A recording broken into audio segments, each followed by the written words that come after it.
Bayangkan Anda lagi jalan di tengah padang pasir ya. Dari kejauhan Anda lihat ada danau yang lumayan besar.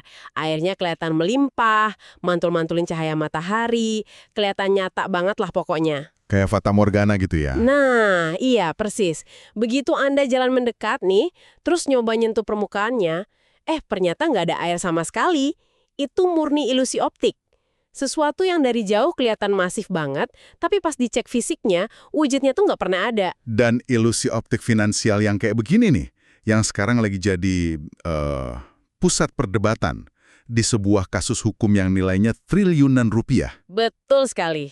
Kita disajikan angka-angka yang bombastis banget di atas kertas.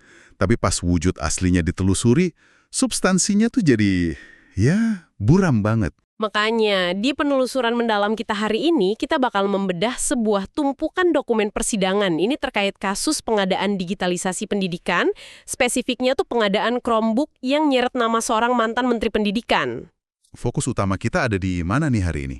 Nah, kita akan fokus menyusuri 15 slide dari sebuah deck analisis yang judulnya The Indictment Collapse atau runtuhnya tuntutan. Oke, menarik. Deck ini menguraikan poin demi poin, gimana argumen dari jaksa penuntut umum tuh berbenturan keras sama realitas ekonomi digital. Jadi misi kita hari ini, untuk Anda yang mendengarkan, kita akan runut dari awal. Mulai dari fondasi audit yang memicu kasusnya, pengakuan soal nggak adanya bukti uang tunai, sampai ke inti masalahnya, yaitu kebingungan membedakan mana kekayaan di atas kertas dan mana hasil korupsi nyato. Kalau kita nyermatin slide-slide awal dari analisis ini, ya semuanya tuh bermula dari satu pertanyaan yang cukup fundamental. Apa tuh? Gimana sih negara kita mendefinisikan dan menghitung yang namanya kerugian? Karena dalam kasus korupsi, kerugian negara itu harus nyata dan pasti. Nggak bisa cuma kira-kira. Betul, harus real kan? Iya. Tapi ada kesaksian dari Dr. Agung Firman Sampurna, mantan Ketua BPK, yang menyoroti absensnya sesuatu yang disebut sebagai predikasi. Tunggu. Predikasi. Coba kita urai sedikit konsep ini biar kita semua satu halaman. Predikasi ini pada dasarnya adalah alasan atau temuan awal yang memicu sebuah investigasi. Gitu kan ya? Betul, semacam alarm awalnya. Terus kenapa absensnya predikasi ini jadi masalah yang fatal banget dalam kerangka hukum pembuktian di kasus ini? Karena Anda nggak bisa langsung lompat, tiba-tiba bikin audit investigasi buat ngitung seberapa besar kerugian negara. Nggak bisa gitu. Harus ada tahapannya dong ya? Pasti. Harus ada audit reguler atau audit kepatuhan dulu yang nemuin, ada indikasi pelanggaran nih. Secara prosedur, ya harus ada temuan awal yang nyimpulin kalau, misalnya, ada prosedur tender yang dilanggar secara fatal. Jadi ibaratnya kalau nggak ada tahap itu... Ya ibarat merintahkan penggeledahan besar-besaran ke rumah seseorang, tapi polisi nggak punya laporan atau bukti awal kalau emang ada pencurian di situ. Kan aneh. Masuk akal. Tapi kalau kita coba pakai kacamata penegak hukum nih ya, mungkin jaksa merasa mereka tuh udah punya indikasi kuat.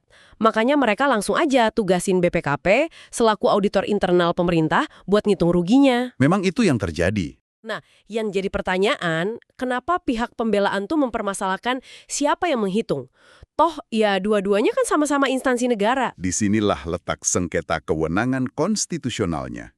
Jaksa emang bersandar sama surat edaran Mahkamah Agung tahun 2016 yang ngebolehin mereka pakai BPKP. Oke. Tapi pihak pembelaan ini ngingetin, konstitusi kita tuh udah netapin BPK sebagai satu-satunya auditor eksternal negara yang independen.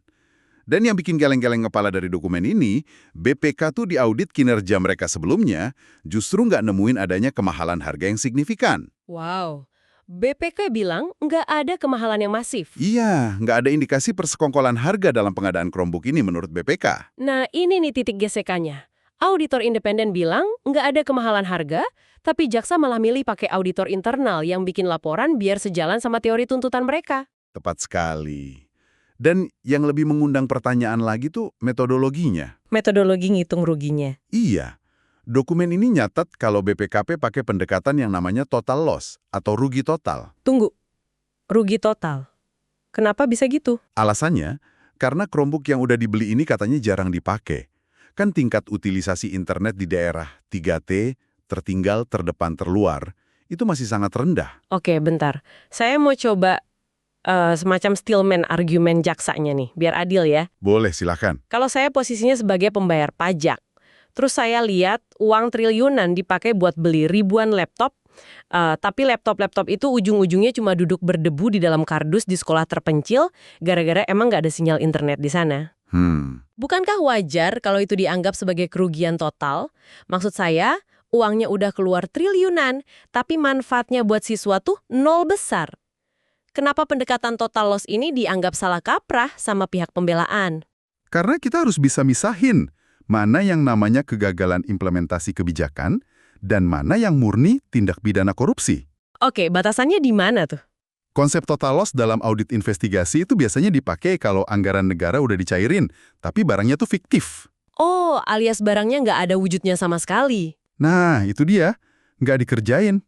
Tapi di kasus pengadaan Chromebook ini, barang fisiknya ada loh, nyata. Mesinnya bisa nyala, bisa dipakai, dan udah terdistribusi sampai ke sekolah-sekolah. Terus masalah nggak kepakainya itu gimana? Perkara perangkat itu nggak bisa dipakai secara maksimal gara-gara infrastruktur internet di daerahnya belum merata, itu namanya masalah kebijakan publik atau policy gap. Ah, bukan korupsi dong berarti. Bukan. Apalagi, ingat loh, ini kan kejadiannya pas lagi panik-paniknya pandemi COVID-19.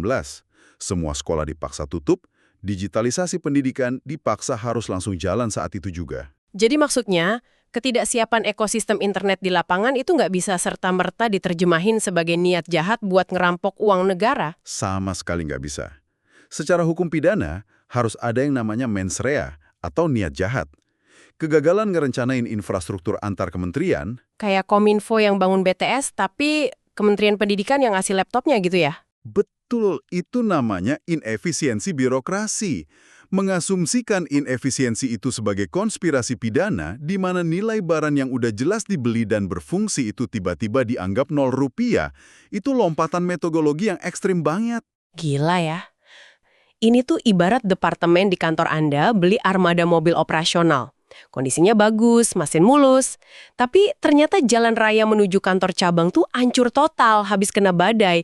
Jadi nggak bisa dilewatin. Nah, terus mobilnya nganggur kan? Iya, kepaksa diparkir berbulan-bulan di garasi. Terus tiba-tiba auditor datang, lihat mobilnya nggak dipakai, terus dengan entengnya mutusin kalau nilai mobil itu 0. Dan Anda dituduh ngelapin dana pengadaan karena dianggap rugi total. Kan nggak masuk akal. Persis kayak gitu logikanya. Sangat dipaksakan. Oke, ini bawa kita ke lapis berikutnya dari deck analisis ini.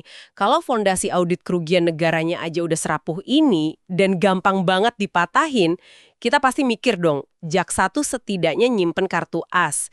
Kayak bukti keras di sisi suapnya. Bukti aliran dananya gitu ya. Iya, entah itu bukti transfer bank, rekening rahasia di luar negeri, atau minimal tas kresek isinya uang tunai lah. Tapi pas saya baca slide di deck indictment collapse ini, ada satu pengakuan yang sumpah bikin saya geleng-geleng kepala. Wah, ini emang bagian paling krusial dari seluruh analisisnya sih. Dokumen ini spesifik banget ngutip pengakuan jaksa penuntut umum di persidangan. Apa pengakuannya? Jaksa tuh secara tertulis mengakui, dan ini kutipan langsung ya, tidak terdapat fakta satupun alat bukti yang nunjukin ada aliran uang langsung. Loh, satu pun? Satupun nggak ada. Baik itu aliran ke terdakwa maupun ke pihak-pihak lain yang dituduh dalam lingkaran pembuat kebijakan ini. Nggak ada bukti transfer sama sekali? Nggak ada. Nggak ada fee dari vendor, nggak ada uang tunai skoper yang alir masuk. Nihil. Tunggu, biar saya cerna dulu nih pelan-pelan. Tuntutan hukumannya ini 18 tahun penjara loh. Dalam kasus korupsi kelas kakap yang biasa kita dengar, tuntutan seberat itu kan biasanya dibarengi OTT, operasi tangkap tangan, atau minimal ada jejak forensik aliran dana yang berlapis-lapis ke rekening perantara. Iya, normalnya emang begitu. Kalau jaksanya sendiri udah ngaku nggak ada bukti quid pro quo alias nggak ada imbal balik bentuk uang Rp1 pun loh. Terus dari mana mereka ngebangun tuduhan kalau si terdakwa ini memperkaya dari sendiri? Nah, karena bukti transfer tunainya emang nggak ada, jaksa ini ngebangun sebuah narasi imajinatif yang mereka sebut sebagai simbiosis mutualisme. Simbiosis mutualisme? Kayak pelajaran biologi aja. Gimana tuh maksudnya? Mereka ngegeser pembuktian dari yang tadinya harus transaksi fisik, jadi pakai inferensi waktu. Argumen jaksanya gini, ada sebuah entitas di bawah naungan Google yang ngasih investasi jutaan dolar ke perusahaan startup PT AKB, atau yang kita kenal sebagai Gojek. Oke, Terus hubungannya sama Chromebook? Karena kucuran investasi ini kebetulan waktunya berdekatan sama keluarnya kebijakan digitalisasi yang milih perangkat Chromebook yang notabene pakai sistemnya Google. Jaksa langsung narik kesimpulan. Wah, investasi ini pasti bentuk imbal baliknya. Oke, oke. Saya mau nempatin diri lagi sebagai pendengar yang skeptis ya. Jujur aja nih, kalau saya lihat ada kucuran dana investasi raksasa masuk ke perusahaan yang dulu didiriin sama menteri tersebut. Terus nggak lama kemudian kementeriannya ngeluarin kebijakan yang nguntungin perusahaan yang nyuntikin dana tadi. Kedengarannya mencurigakan kan? Banget. Buat orang awam itu red flag yang sangat besar. Waktunya deketan gitu loh. Kenapa kecurigaan itu nggak cukup buat dijadiin alat bukti di pengadilan? Karena rasa curiga dan bukti hukum pidana itu dua dunia yang beda banget. Di logika hukum, apa yang dilakuin jaksa ini tuh masuk ke kategori sesat pikir post hoc ergo propter hoc. Wah, bahasa Latin nih. Maksudnya gimana tuh? Gampangnya, cuma karena peristiwa B terjadi setelah peristiwa A, bukan berarti A itu penyebab terjadinya B. Kedekatan waktu nggak otomatis buktiin ada kausalitas pidana. Oh, korelasi nggak sama dengan sebab akibat gitu ya? Tepat. Coba kita bedah gimana sih cara kerja investasi startup global. Sebelum korporasi multinasional itu nyuntik dana jutaan dolar, mereka tuh ngelakuin yang namanya due diligence atau uji tuntas. Dan itu prosesnya bisa berbulan-bulan bahkan bertahun-tahun. Nggak mungkin hari ini deal besok langsung cair ya? Nggak mungkin lah. Keputusan investasinya tuh murni didasarkan sama metrik pertumbuhan si startup. Jumlah usernya, potensi pasarnya, bukan gara-gara nungguin satu keputusan kebijakan dari kementerian. Jadi jaksa harusnya ngebuktian apanya nih? Jaksa tuh harus bisa buktiin kalau emang beneran ada kesepakatan tertulis atau spesifik, di mana investasi dari Google itu dikasih syarat, Gojek, kita suntik dana, tapi kementerian harus beli Chromebook ya. Dan bukti kesepakatan itu ada nggak? Dokumen ini dengan gamblang nunjukin kalau bukti kayak gitu sama sekali nggak ada. Nol. Ngerti saya sekarang. Tapi gimana dengan keuntungan para vendornya? Jaksa kan juga pakai laba yang didapat vendor sebagai landasan unsur memperkaya orang lain, ya kan? Betul, itu argumen mereka juga. Jaksa lihat vendor pemenang tender kayak Acer, Lenovo, Zyrex itu pada nyetak untung dari proyek ini. Tapi mari kita mikir pakai akal sehat aja deh. Kalau perusahaan swasta ikut tender pemerintah, ya niat utamanya pasti nyari profit lah. Kalau nggak boleh untung, ngapain repot-repot ikut tender negara? Nah, persis di titik itulah pembelaan ngasih bantahan yang super telak. Margin keuntungan dari sebuah kontrak pengadaan barang itu tuh hal yang sangat lumrah. Itu murni hasil transaksi ekonomi. Namanya juga jualan massal, ya pasti untung. Makanya, kalau jaksa mau mengkriminalisasi keuntungan vendor-vendor itu, nggak cukup cuma dengan nunjukin laporan keuangan mereka yang profit. Penegak hukum tuh harus buktiin ada rekayasa tender ilegal. Kayak markup harga yang fiktif gitu. Iya. Atau mungkin spesifikasinya sengaja dikunci dari awal buat monopoli satu pabrikan aja. Atau yang paling jelas, ada aliran uang kickback dari vendor balik ke pembuat kebijakan. Kalau nggak ada bukti persekongkolan jahatnya, ya untungnya vendor itu cuma konsekuensi dari jualan barang dalam volume gila-gilaan. Apalagi kalau kita lihat daftar vendornya nih, yang ikut partisipasi itu banyak banget loh. Ada beberapa merek beda. Kalau emang sengaja dikunci buat monopoli, daftarnya nggak bakal sevariatif itu kan? Logikanya sih begitu. Nah, obrolan ini ngebawa kita ke teka-teki paling bikin pusing dari seluruh dokumen ini. Kita masuk ke slide-slide yang paling krusial. Kalau uang tunainya terbukti nihil dan argumen investasinya ternyata cuma modal cocokologi waktu doang, dari mana ceritanya jaksa bisa munculin angka uang pengganti sebesar 5,6 triliun rupiah yang harus dibayar terdakwa? Angka fantastis triliunan itu kan nggak mungkin turun dari langit, pasti ada dasarnya dong. Dan dasar perhitungannya ini justru yang ngebuka kebingungan paling dalam di kasus ini. Anda tahu, jaksa dapat referensi angka kekayaan triliunan ini dari mana? Dari mana tuh? Rekening rahasia. Bukan, dari LHKPN, Laporan Harta Kekayaan Penyelenggara Negara tahun 2022, milik terdakwanya sendiri. Loh, bentar-bentar. LHKPN, instrumen yang emang diwajibin buat pejabat publik biar transparan itu. Iya, betul banget. Berarti terdakwanya ngelaporin hartanya secara jujur dong. Tapi gini, kalau hartanya tiba-tiba melonjak drastis sampai nyentuh angka 871 miliar pas dia lagi menjabat menteri, bukankah wajar kalau penegak hukum jadi curiga? Kelihatannya emang mencurigakan kalau pakai standar gaji PNS biasa. Lah iya, kalau saya punya kekayaan sebanyak itu di atas kertas, saya kan bisa aja pakai aset itu buat diagunin ke bank, terus nyairin pinjaman tunai triliunan. Itu kan daya beli yang sangat nyata. Kenapa lonjakan harta sedrastis ini dibilang nggak boleh diusut sebagai hasil kejahatan? Untuk menjawab ini, Anda dan kita semua harus paham dulu konsep yang namanya paper wealth atau kekayaan di atas kertas, terutama di ekosistem bisnis startup. Coba jelasin pelan-pelan. Gini, terdakwa ini masuk ke pemerintahan bukan dari jalur birokrat karir yang gajinya standar. Dia tuh founder dari salah satu startup teknologi paling raksasa di Asia Tenggara. Oke, Gojek tadi kan? Betul. Jadi kekayaan yang tiba-tiba meroket di LHKPN itu wujudnya bukanlah uang tunai di dalam rekening bank yang asalnya dari suap kementerian. Sama sekali bukan. Terus wujudnya apa dong? Wujudnya tuh nilai saham. Kekayaan itu meroket karena apresiasi valuasi saham perusahaannya dari waktu ke waktu.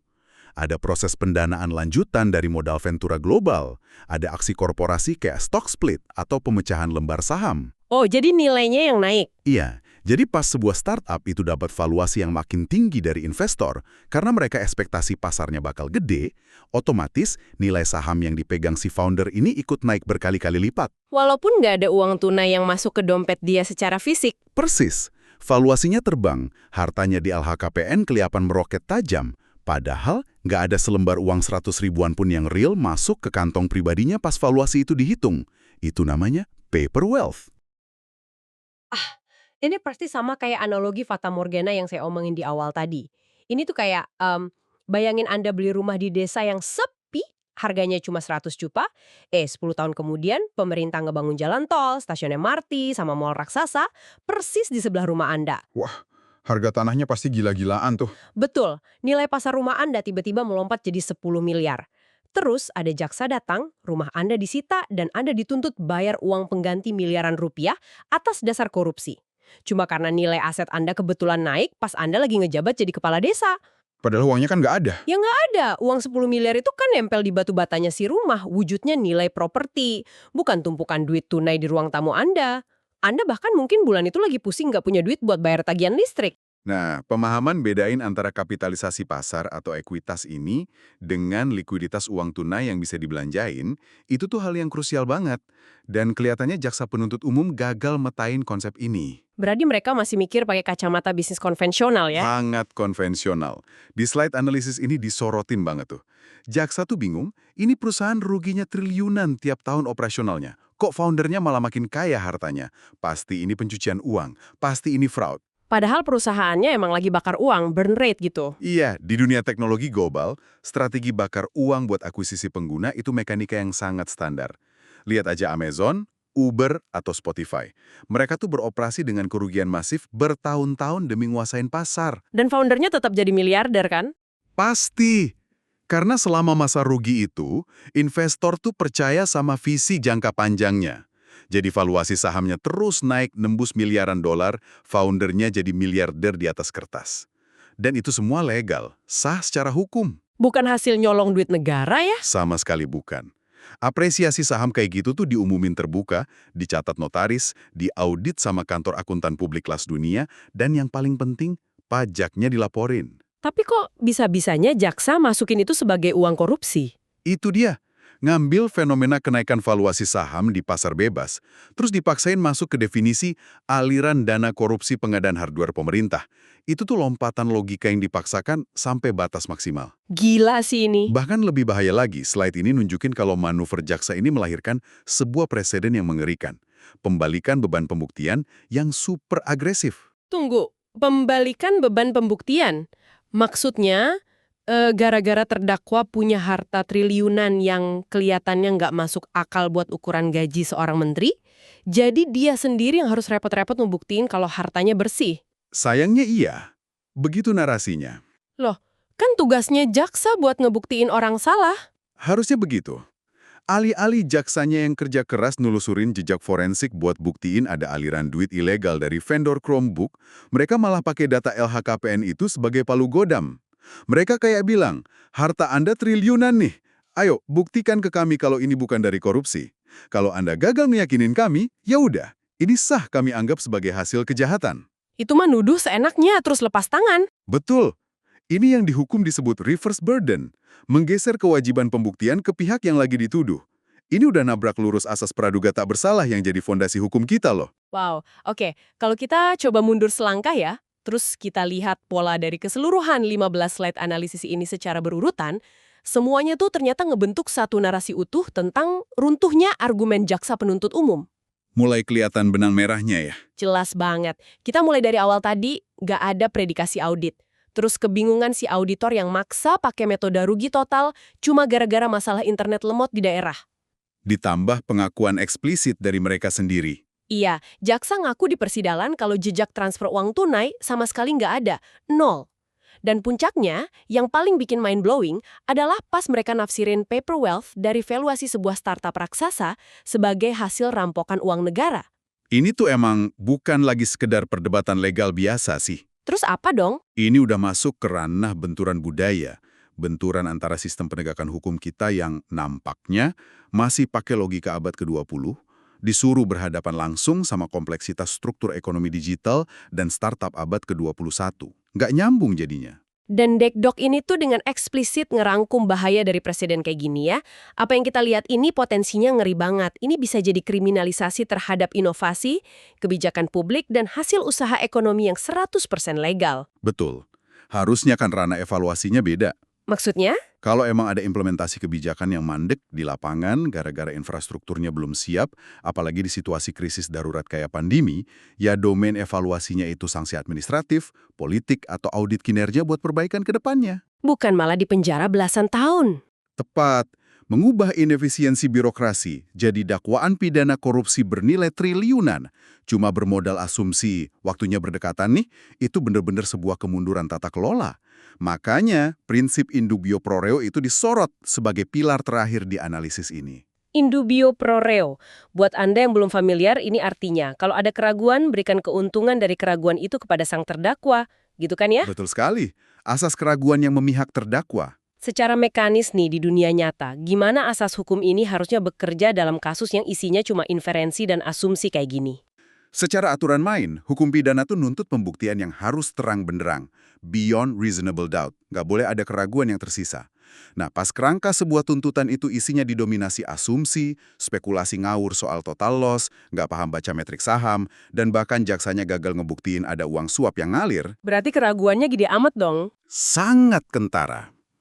Dalam situasi di mana ada hipotesis alternatif, yaitu bahwa ini cuma kebijakan darurat yang kurang optimal, dan lonjakan harta di LHKPN itu sah secara ekonomi startup, dan hipotesis ini jauh lebih logis daripada konspirasi pidana, maka hakim, secara prinsip dasar hukum, harus memihak pada keputusan yang menguntungkan terdakwa. Wah, ini bener-bener bikin kita harus merenung panjang sih soal arah penegakan hukum kita di Indonesia. Sangat. Ini preseden yang jadi pertaruhan besar. Menjelang akhir dari penelusuran mendalam kita kali ini, ada satu pemikiran provokatif yang mau saya titipkan untuk Anda yang lagi dengerin.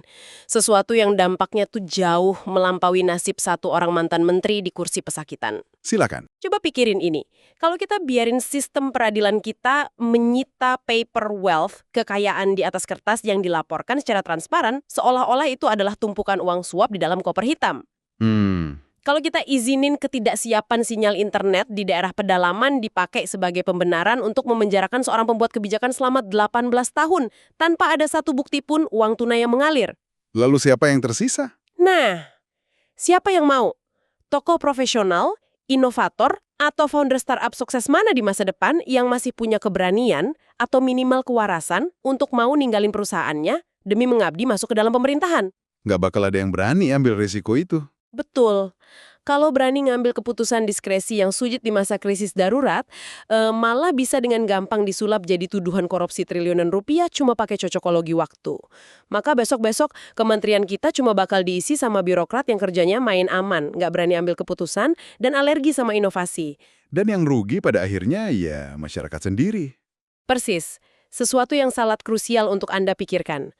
Teruslah jadi warga yang skeptis dan kritis. Selalu tanyakan bagaimana mekanisme buktinya sebelum Anda percaya sama angka-angka yang bombastis di berita. Terima kasih sudah menemani diskusi kita dan sampai jumpa di penelusuran dokumen kita selanjutnya.